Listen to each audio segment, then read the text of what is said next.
नमस्कार, आप सभी का स्वागत है दर्शकों। गरुड़ पुराण के धर्मकांड के प्रेत कल्प में मृत व्यक्ति की ऐसी 3 वस्तुओं के विषय में वर्णन किया गया है जिनका उपयोग कभी भी नहीं करना चाहिए, अन्यथा भयंकर यातनाएं सहनी पड़ती है और अनेक प्रकार की हानि होती है। इसलिए प्रत्येक बुद्धिमान व्यक्ति को इन वस्तुओं के विषय में अवश्य जान लेना चाहिए। श्री कृष्ण ने गरुड़ जी को अत्यंत ज्ञानवर्धक जानकारी दी है और इसे सुनने के लिए आप सभी हमारे चैनल से जुड़िए, आपके भी ज्ञान में वृद्धि होगी। इसलिए आप इस वीडियो को पूरा अवश्य देखें क्योंकि आधा अधूरा ज्ञान घातक होता है। तो चलिए शुरू करते हैं दोस्तों। एक बार गरुड़ जी जो भगवान विष्णु के वाहन है, वे अपने मन में शंका लेकर भगवान श्री कृष्ण के पास द्वारका में आते हैं। अपने प्रिय वाहन गरुड़ को देखकर भगवान श्री कृष्ण प्रसन्न होकर उनका स्वागत करते हैं और कहते हैं, द्वारका में तुम्हारा स्वागत है। तुम्हारे आने से मुझे बड़ी प्रसन्नता हुई। निसंदेह तुम्हारे आने का कोई विशेष कारण होगा। बताओ किस प्रयोजन से तुम यहाँ पधारे हो। गरुड़ जी भगवान को प्रणाम करते हुए कहते हैं, हे प्रभु, आप तो सर्वज्ञ है। इस पूरे संसार में कुछ भी आपसे नहीं छिपा है। मैं आपके पास एक शंका लेकर के आया हूँ जिसका समाधान केवल आप ही कर सकते हैं।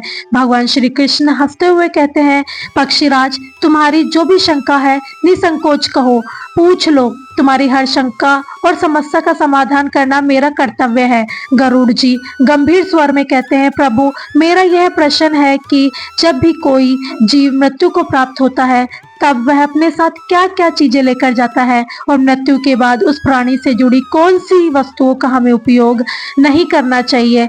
भगवान श्री कृष्ण ने विचारपूर्ण स्वर में कहा, गरुड़, तुम्हारा प्रश्न अत्यंत महत्वपूर्ण है। इस संसार में जो जन्म लेता है उसकी मृत्यु निश्चित होती है। मनुष्य इस संसार में खाली हाथ अवश्य आता है, किंतु जब उसकी मृत्यु होती है तब वह अपने साथ 5 चीजें लेकर जाता है। और यह भी सत्य है कि जीवित मनुष्य को मरे हुए व्यक्ति की 3 चीजों का उपयोग बिल्कुल नहीं करना चाहिए। तुम्हारे इन दोनों प्रश्नों का उत्तर देने से पूर्व मैं एक ब्राह्मण और 5 प्रेतों की कथा सुनाता हूँ जिससे तुम्हारे सभी प्रश्नों का समाधान हो जाएगा। इस कथा को ध्यान से सुनना क्योंकि इसके माध्यम से मानव जीवन के गढ़ रहस्यों को समझ जाता है और इस कथा का श्रवण करने पर मनुष्य के कोटि कोटि पाप नष्ट होते हैं। इसलिए इस कथा का तुम प्रचार करो।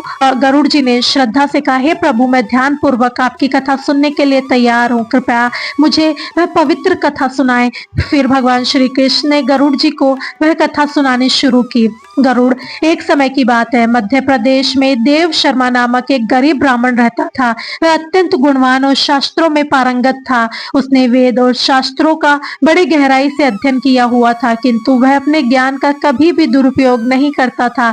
उसने कभी भी अपने ज्ञान का उपयोग धन कमाने के लिए नहीं किया। अत्यंत गरीब होकर भी वह भिक्षा मांगकर ही अपना गुजारा चलाता था।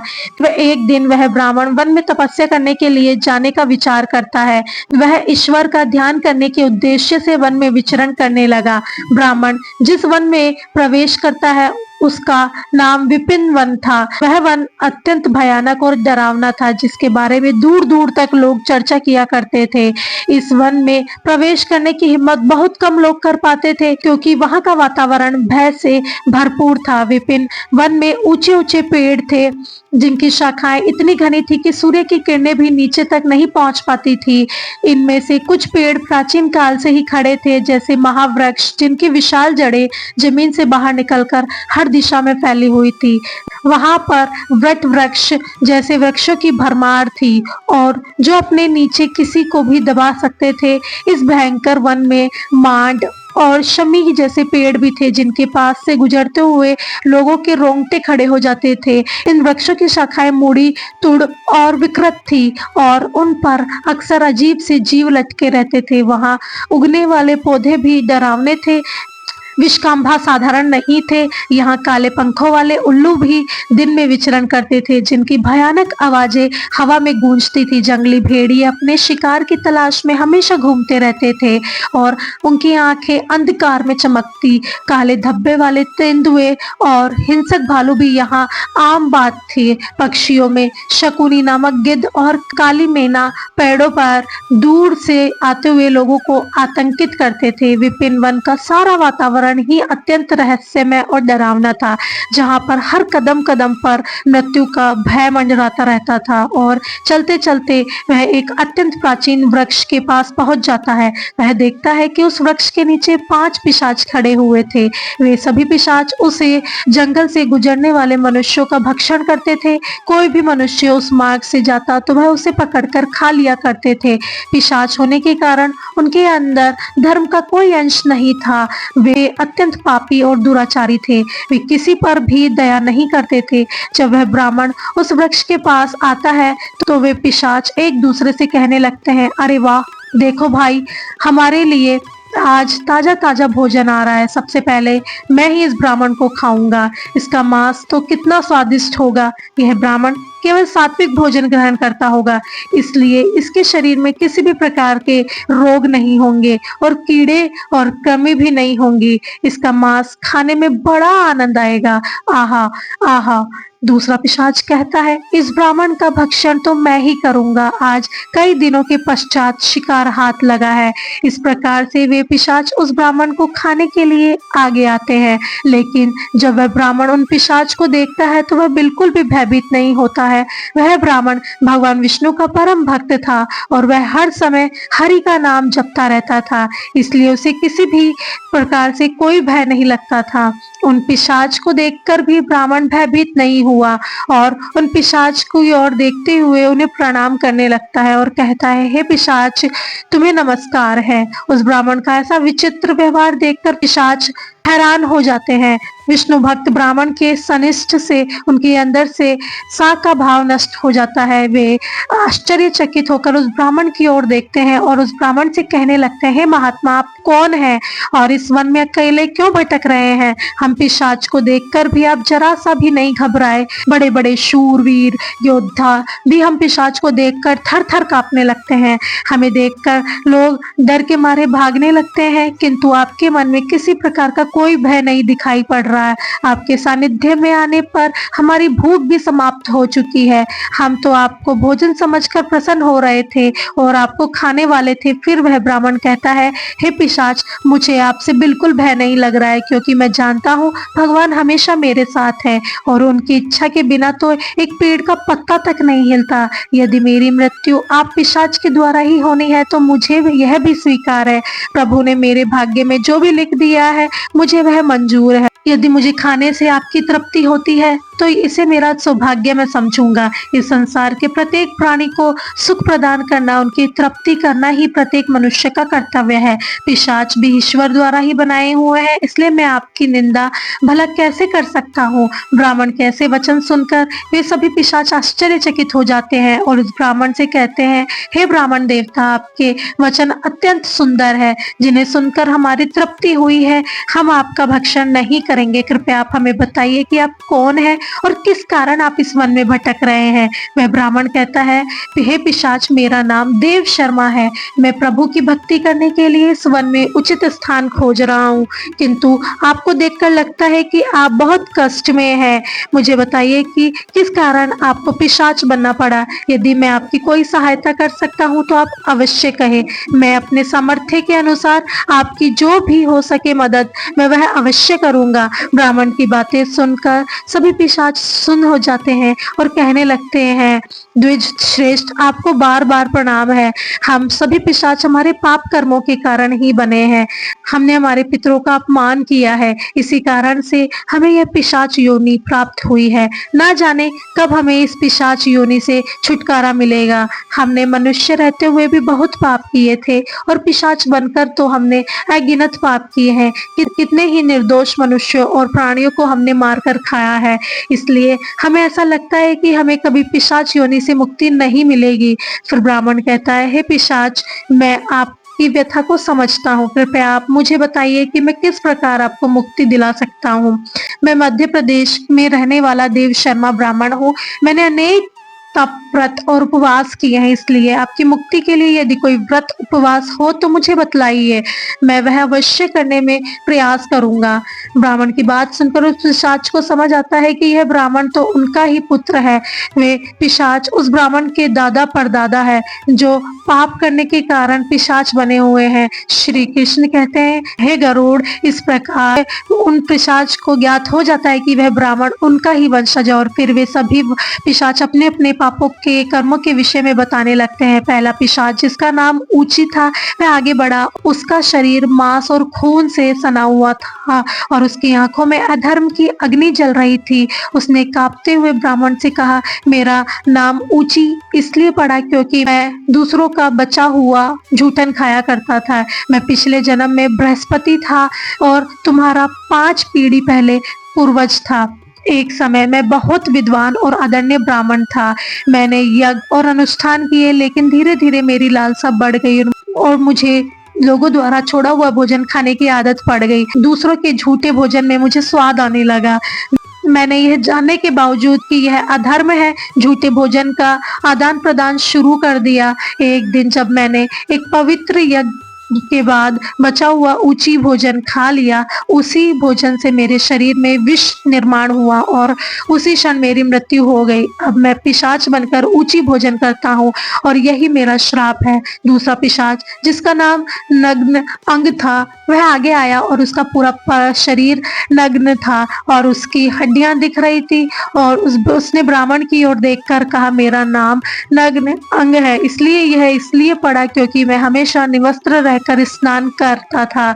पूर्व जन्म में मेरा नाम शरद चंद्र था और मैं तुम्हारा 6ठी पीढ़ी का पूर्वज था। मैं एक ब्राह्मण कुल में जन्मा था और मेरे पास ज्ञान और तप की शक्ति थी, लेकिन मैं अपने शरीर का घमंड करने लगा। मुझे स्नान करते समय नग्न रहने में आनंद आता था और मैंने समाज के नियमों का अपमान किया। मैं इसे स्वाभाविक मानता था, परंतु यह अधर्म था। एक दिन जब मैं नगर के तालाब में नग्न होकर स्नान कर रहा था, तब जल देवता ने मुझे श्राप दिया कि मैं अपने घमंड के कारण पिशाच योनि में प्राप्त करूंगा। मेरी मृत्यु उसी तालाब में डूबने से हुई। अब मैं पिशाच हूँ और मेरा शरीर हमेशा नग्न रहेगा, जैसे मैंने अपने ब्राह्मण धर्म का अपमान किया था। तीसरा पिशाच, जिसका नाम शव वस्त्र था, उसके शरीर पर मृत लोगों के कटे फटे लिपड़े लगे हुए थे। उसकी आवाज में दर्द था। उसने कहा, मैं इस योनि में इसलिए हूँ क्योंकि मैंने हमेशा मृत व्यक्तियों के कपड़े चुराए। पिछले जन्म में मेरा नाम अच्युतानंद था। मैं तुम्हारे पूर्वज में था और एक आदरणीय ब्राह्मण कुल से संबंध रखता था, लेकिन मेरे मन में लोभ बढ़ गया था। मैंने शमशान भूमि पर जाकर मृतकों के वस्त्र चुराता और उन्हें बेचता था। मरे हुए लोगों के वस्त्र पहनकर मुझे सुख की अनुभूति होती थी। मेरे इसी अधर्म को देखकर देवताओं ने मुझे श्राप दिया कि मेरी मृत्यु भी शमशान में होगी और मैं पिशाच बनकर हमेशा शवों के वस्त्र पहनूंगी। मेरी मृत्यु शमशान में ही हुई, जहां एक भयंकर पिशाच ने मुझे मार दिया। अब मुझे मृतकों के वस्त्र पहनने का श्राप मिला है। चौथा पिशाच, जिसका नाम अशोच था, उसकी उपस्थिति इतनी गंदी और बदबूदार थी कि ब्राह्मण को सांस लेना भी कठिन हो गया। अशोच ने कहा, मेरा नाम अशोच इसलिए पड़ा क्योंकि मैं हमेशा अपवित्र और गंदी चीजों में खुद को लिप्त रखा था। मैं पिछले जन्म में धर्मराज था और तुम्हारा पूर्वज था। मेरे जीवन में शुद्धता का कोई स्थान नहीं था। ब्राह्मण होते हुए भी मैंने अपवित्र में जीवन बिताया। मैंने कभी अपने तन और मन की शुद्धता का ध्यान नहीं रखा, गंदे वस्त्र पहने और अपवित्र स्थानों पर रहा। मैं स्नान नहीं करता था और यह सब जानकर भी मैंने धर्मों के नियम का पालन नहीं किया। मैंने इस पाप के कारण देवताओं से श्राप पाया कि मैं अशुद्ध में लिप्त रहकर इस पिशाच योनि में भटकता रहूंगा। मेरी मृत्यु एक गंदे तालाब में डूबकर हुई। अब मैं पिशाच योनि में हूँ, जहाँ मैं हमेशा पवित्र से घिरा रहता हूँ। अंत में पांचवा पिशाच कव्यद था। उसका मुख रक्त से लटपट था और उसके हाथों में मांस के टुकड़े थे। उसने भयावह हंसी के साथ ब्राह्मण से कहा, मैं का व्यर्थ हूँ, क्योंकि मैं मांस और रक्त का लोभी था। पूर्व जन्म में मेरा नाम सोमदेव था और मैं तुम्हारा पूर्वज था। मैंने ब्राह्मण होते हुए भी हिंसा और क्रूरता का जीवन अपनाया। मुझे मांसाहार और हत्या में आनंद आता था। मैंने कई निर्दोष प्राणियों का खून बहाया और उनका मांस खाया। मैंने अपने परिवार और समाज की मर्यादाओं का उल्लंघन किया। मेरे इस अधर्म के कारण ही मेरी मृत्यु एक मांसाहारी भोज के दौरान हुई। जब मैंने एक गाय का मांस खाया तो देवताओं ने मुझे श्राप दिया कि मैं पिशाच योनि में आकर रक्त और मांस का लोभी बनूंगा और अब इस योनि में मैं यहाँ कव्यार बना हूँ। इस प्रकार से वो पिशाच कहते हैं, वत्स, हम हमेशा ही ऊंची वस्त्र पहनते थे, गंदी मेली वस्त्र पहनकर ही भोजन, पूजा पाठ आदि किया करते थे। हमने हमेशा ही उच्च भोजन ही ग्रहण किया है, इसी कारण से हमारी यह दुर्गति हुई है। हम निवस्त्र होकर स्नान करते थे, जिस कारण हमारे पितृगण हमसे रुष्ट हो गए। हमने कभी उनके लिए कोई भोजन अर्पित नहीं किया, इसी कारण से हमें मृत्यु के पश्चात प्रेत बनना पड़ा। फिर वे पिशाच कहते हैं, वत्स, तुम तुम्हारे ही वंश से हो, तो हम तुम्हारे पूर्वज हैं, यही ईश्वर की कृपा है, उन्होंने तुम्हें हमारे पास भेजा है। अब हमें यकीन हो गया है कि तुम हमें मुक्ति अवश्य दिलाओगे। हे वत्स, तुम अभी जाओ और हमारी मुक्ति के लिए उपाय करो। अपने पूर्वजों की ऐसी दशा देखकर वह ब्राह्मण अत्यंत दुखी हो जाता है और वह सोचने लगता है कि प्रत्येक मनुष्य का यही निहित कर्म है, वह अपने पूर्वजों को मुक्ति दिलाने के लिए कार्य करे। वह ब्राह्मण उन पिशाच को वचन देता है और कहता है, हे पितामह, मैं आपकी मुक्ति के लिए अवश्य उपाय करूंगा। फिर वह ब्राह्मण मुक्ति अगस्त्य के पास जाता है और उन्हें पितरों की मुक्ति के लिए उपाय पूछता है। मुनि अगस्त्य उस ब्राह्मण को पितरों की मुक्ति के लिए किया जाने वाला तर्पण, श्राद्ध, पिंडदान तथा धर्म आदि क्रियाओं के बारे में बताते हैं। फिर वह ब्राह्मण पवित्र नदी के तट पर जाकर अपने पूर्वजों के लिए वे सभी कार्य करता है जो मुनि अगस्त्य ने बताए हुए थे। फिर वह पहले नदी के पवित्र जल से तर्पण करता है, नदी के तट पर बैठकर पिंडदान करता है और उससे जो कुछ भी हो सके उसके अनुसार दान धर्म करता है। इस प्रकार से उस ब्राह्मण के द्वारा तर्पण और दान धर्म करने से सभी पिशाच मुक्त हो जाते हैं और स्वर्ग की ओर जाने लगते हैं।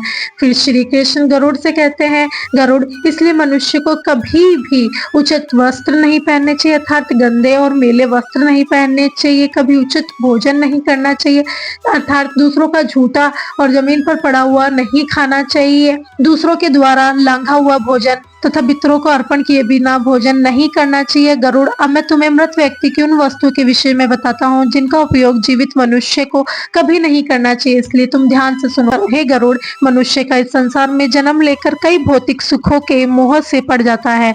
मृत्यु के बाद भी उसका उन वस्तुओं के प्रति मोह नहीं छूटता। जब तक मनुष्य सांसारिक वस्तुओं का मोह त्याग कर संपूर्ण रूप से ईश्वर को अपना नहीं ढूंढ लेता, तब तक वह अलग अलग योनियों में जन्म लेकर पृथ्वीलोक पर ही भटकता रहता है। कभी कभी यह मोह इतना अधिक हो जाता है कि वह मृत्यु के बाद भी इसी पृथ्वीलोक पर भ्रमण करता है, अर्थात वह प्रेम योनि धारण करता है। यदि किसी भी मनुष्य की अकाल मृत्यु हो जाती है तो वह भी प्रेत योनि में चला जाता है और प्रेत बनकर वह अपने ही परिवार के लोगों को दुख देने लगता है। कई बार मनुष्य अपने परिजनों की वस्तुओं को याद में अपने पास रखते हैं या उनकी वस्तुओं का उपयोग भी करने लग जाते हैं, लेकिन मनुष्य को मृत व्यक्ति की कुछ वस्तुओं का उपयोग कभी नहीं करना चाहिए। इन वस्तुओं के साथ उस व्यक्ति की ऊर्जा जुड़ी हुई होती है। उस मृत व्यक्ति का उन वस्तुओं के प्रति मोह बहुत अधिक होने के कारण वह मृत्यु के बाद उन वस्तुओं से जुड़ा रहता है और यदि कोई वस्तु का प्रयोग करता है तो उसे कई सारी परेशानियों का सामना करना पड़ता है। वह मृत उसे कई प्रकार से कष्ट देने लगते हैं। इसीलिए किसी भी मनुष्य को मरे हुए व्यक्ति को चीजों का उपयोग नहीं करना चाहिए। चाहे उन वस्तुओं को संभाल कर अपने घर में रख सकता है अथवा उन चीजों को नदी के जल में प्रवाहित कर सकता है, लेकिन भूलकर भी उन वस्तुओं का उपयोग नहीं करना चाहिए। उस मृत आत्मा की शांति के लिए मनुष्य उस व्यक्ति की प्रिय वस्तुओं का दान कर सकता है। यह तो बहुत ही शुभ है। सबसे पहले वस्तु है मृत व्यक्ति के कपड़े। मृत व्यक्ति के कपड़े कभी भी इस्तेमाल नहीं करना चाहिए, उन्हें भूलकर भी नहीं पहनना चाहिए। ऐसा करने से मृत व्यक्ति की आत्मा उस व्यक्ति से जुड़ जाती है जो उनका इस्तेमाल करता है। मृत व्यक्ति की यादें उस व्यक्ति को सताने लग जाती है जो उन कपड़ों का इस्तेमाल किया करता है, जिस कारण वह व्यक्ति मानसिक और शारीरिक रूप से कमजोर हो जाता है। उस व्यक्ति को अपने मृत परिजन की ऊर्जा का एहसास भी होने लगता है। इस मृत व्यक्ति के कपड़े कभी भी नहीं पहनना चाहिए। मृत व्यक्ति के कपड़े हमेशा दान कर देने चाहिए, जिससे उसकी आत्मा को शांति प्रदान प्रदान हो सके। दूसरी चीज है मृत व्यक्ति के गहने भी उस व्यक्ति की तरह उसकी ऊर्जा के स्रोत होते हैं। मृत व्यक्ति का अपने गहनों से लगाव और कपड़ों से बहुत ज्यादा होता है, क्योंकि प्रत्येक व्यक्ति गहने खुद को सुंदर प्रतीत करने के लिए पहनता है, लेकिन जब व्यक्ति की मृत्यु हो जाती है तो उसके गहनों का उपयोग नहीं कर सकता। तब मृत व्यक्ति की आत्मा असहज महसूस करने लगती है। वह आत्मा उस व्यक्ति को परेशान करने लग जाती है। आत्मा मोक्ष की राह पर ना जाकर इसी मृत्यु लोक में अपने परिजनों को परेशान करने लगती है। इसलिए मृत व्यक्ति के गहनों को भी कभी इस्तेमाल नहीं करना चाहिए। मृत व्यक्ति के गहनों को गलाकर उसके दूसरे गहने बनवा लेने चाहिए, कि यह जीवन भर के पुण्य की कुंजी होती है। मृत व्यक्ति की माला को कभी जीवित मनुष्य को धारण नहीं करना चाहिए। उसकी माला को पवित्र नदी के जल में प्रवाहित कर देना चाहिए। पवित्र नदी उस मृत व्यक्ति के सभी पुण्य को बहाकर स्वर्ग में ले जाती है। तभी श्री कृष्ण कहते हैं, गरुड़ मृत्यु के बाद मनुष्य अपने साथ केवल अपने पाप और पुण्य लेकर जाता है, सभी भौतिक वस्तुओं को यहीं पर छोड़ता है। इसलिए उसे कभी भी उन वस्तुओं के प्रति और अत्यधिक मोह नहीं करना चाहिए। श्री कृष्ण कहते हैं, गरुड़ मृत्यु के बाद आत्मा के साथ कुछ ऐसी चीजें और भी है जो अगले जन्म में साथ जाती है। यह चीजें है आत्मा के कर्म और इच्छाओं से जुड़ी होती है। अब मैं तुम्हें उन 5 बातों के बारे में विस्तार से बता रहा हूँ। भगवान श्री कृष्ण कहते हैं कि वह पहली चीज है जो आत्मा के साथ मृत्यु के बाद भी रहती है, मनुष्य की कामनाएं। उसे नया शरीर धारण करने के लिए प्रेरित करती है। कामना एक ऐसी शक्ति है जो आत्मा को लगातार नए शरीर की खोज में लगाए रखती है। जब एक व्यक्ति की मृत्यु होती है तो उसकी इच्छा उसके साथ जाती है और यह इच्छाएं नए जन्म में पुनः कार्य करती है। कामना को एक प्रकार की चंचल ऊर्जा माना जाता है जो आत्मा को संसारिक जीवन के चक्र में बांधे रखती है। अगर मनुष्य अपनी सभी इच्छाओं को त्याग कर देता है तो उसे मोक्ष की प्राप्ति होती है। इसलिए कहा गया है कि मृत्यु के समय अपनी इच्छाओं का त्याग करना अत्यंत महत्वपूर्ण है तथा राम नाम लेना चाहिए।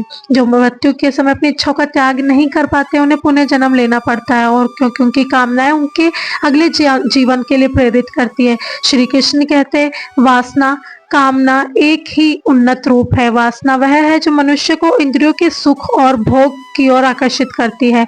यह एक ऐसी लालसा है जिसका कोई अंत नहीं है। मृत्यु के समय भी अधिकांश लोग वासना से मुक्त नहीं हो पाते। यह वासना सांसारिक वस्त्रों, धन, परिवार और भोगों के प्रति आकर्षण बढ़ाती है। वासना इतनी शक्तिशाली होती है कि मृत्यु के बाद भी आत्मा के साथ रहती है। वासना का उदाहरण विष्णु पुराण में राज भरत की कथा में मिलता है। राज भरत ने एक हिरण के बच्चे से अत्यधिक प्रेम किया और उसकी वासना इस बच्चे के प्रति इतनी प्रबल थी कि मृत्यु के समय उस हिरण के बारे में सोचते रहे। परिणाम स्वरूप उन्हें अगले जन्म में हिरण की योनि की प्राप्ति हुई। यह दिखाता है कि वासना आत्मा को बंधनों से बांधे रखता है। मन की शांति और ज्ञान से ही वासना से मुक्ति मिल सकती है। तो दोस्तों, यह थी आज की कथा और उसमें आप सभी ने जाना कि आपको किन चीजों का उपयोग नहीं करना चाहिए एक व्यक्ति की मृत्यु के बाद में। तो आशा करती हूँ आपको ये जानकारी अच्छी लगी होगी। अच्छी लगी तो आप हमारे चैनल को सब्सक्राइब करें, शेयर करें और लाइक करें। धन्यवाद।